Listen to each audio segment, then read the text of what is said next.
A good premise will only take you so far. At some point, you need to deliver on the promise you made to the reader. Sue Coletta. You're listening to Writing Roots, brought to you by Aspen House Publishing. Welcome to Writing Roots. I'm Lee Hull. And I'm Lee Esses. We are talking today about making promises to your reader, and sometimes you aren't aware that you're making these promises, but these are still important to be aware of to make sure that your reader feels satisfied by the end. Not only making those promises, but completing them on the other side, like our quote said.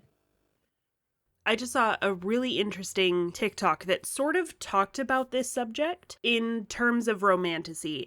And she framed it as the problem that she has with a lot of romantasy books these days. And it really resonated with me because it's a problem I also have with them, why I haven't really been getting into them.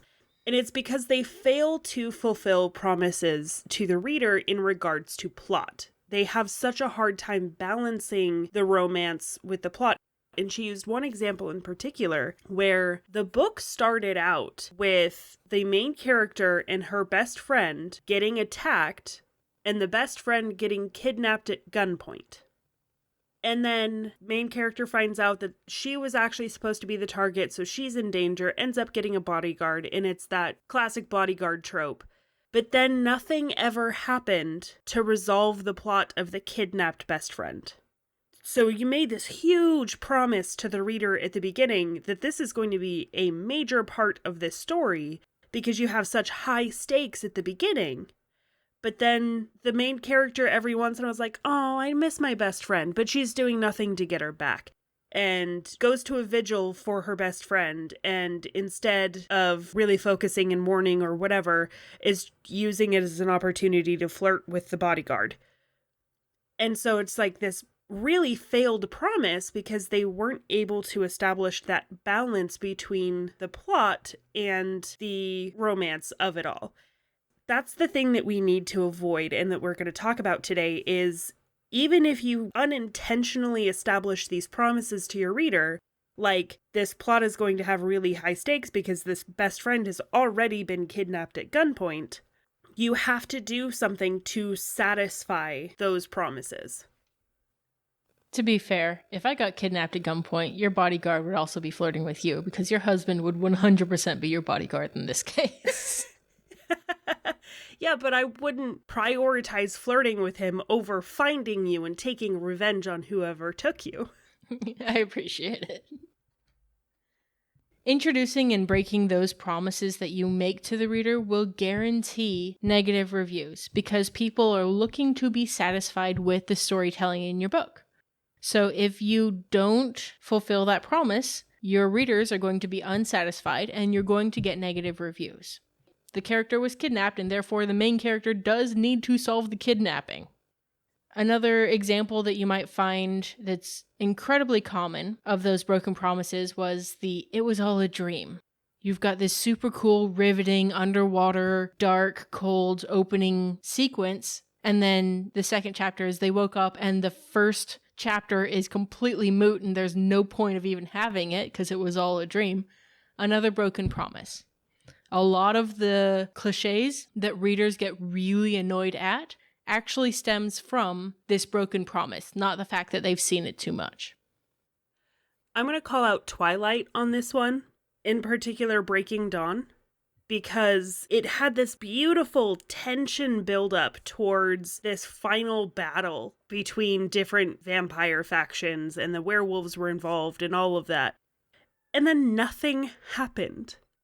The main character who can see the future was like, here, let me show you what I see is going to happen and let's not do this. And they're like, yeah, that's too risky for all of us, so let's not. And nothing ever happened. So it was similar to that it was all a dream. So there was a major lack of stakes and fulfillment on the stakes that had been set up. It's very easy for authors to accidentally introduce these promises, something like giving a name to a character. Then the character never shows up again.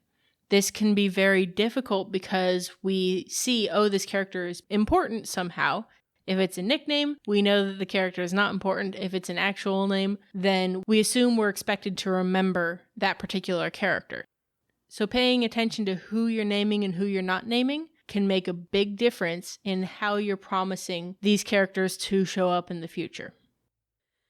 Believe it or not, your opening chapter says a lot more about the rest of your book than you think it does.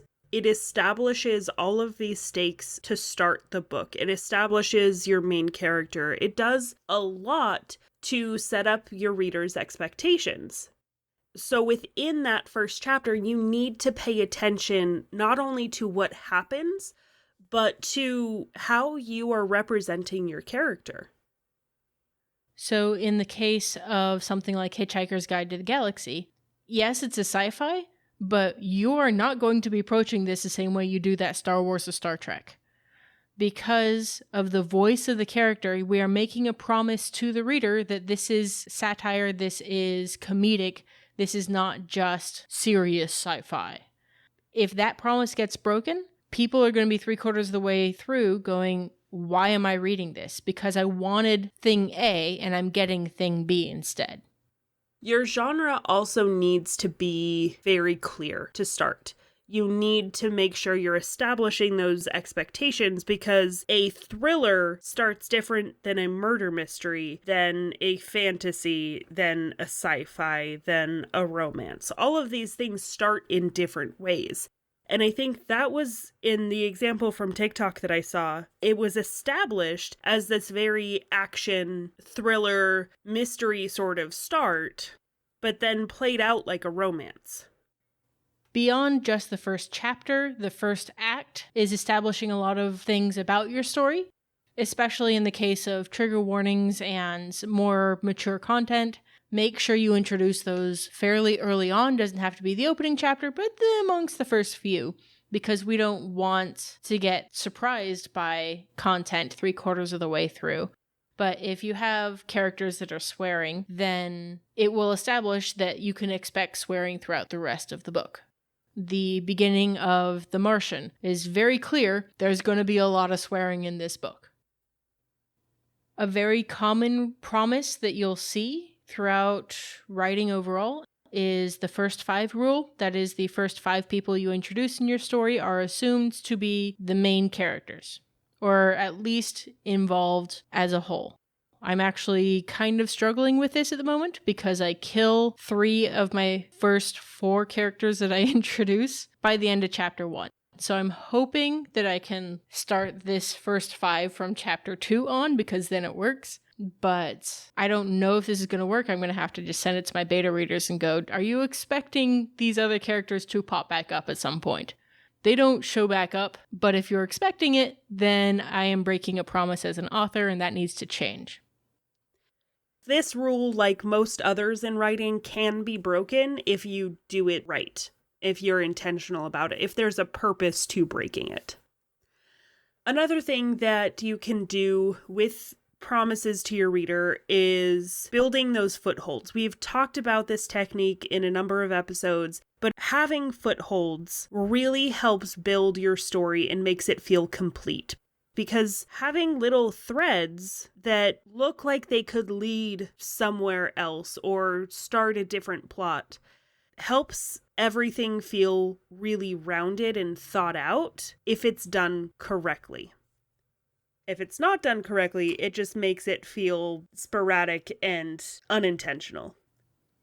This, I think, is the major difference between a good red herring and a bad red herring, is if you intend to fulfill that promise.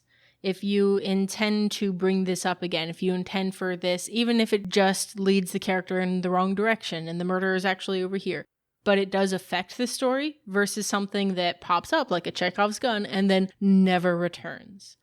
Introducing this thing that is interesting and intricate and unique is introducing a promise that you have to fulfill in some way. As a pantser, this is where notes really help out. You can put notes at the bottom of your Word document. You can put them in a separate Word document with little comments or whatever. However you need to do it, make sure you leave yourself notes so you remember when you're building those footholds. having these notes can really help you, as the author, fulfill promises to the readers. By writing it down, making note of it, you can use it to maybe help characters get out of a bind. You can use it to make sure that things are resolved properly and reference back and make sure that it's all in the right place. I saw someone online mention that plot holes are really hiding places for plot twists. This is how you do that. You understand the promise to your readers, and then you pull out one of those promises to answer something else. You connect these dots. Even as a pantser, if you didn't initially, connecting those dots makes it look like you knew what you were doing all along, and makes for a thrilling not only reading experience, but writing experience. So understand which promises you're laying down for your readers, and then use them in the most interesting ways possible. You'll get the most joy out of it, especially when you write selfishly. If you have a question or comment for our hosts or a topic you'd like us to cover, send us an email at writingroots@aspenhousepublishing.com or find us on Facebook by searching for Aspen House Publishing.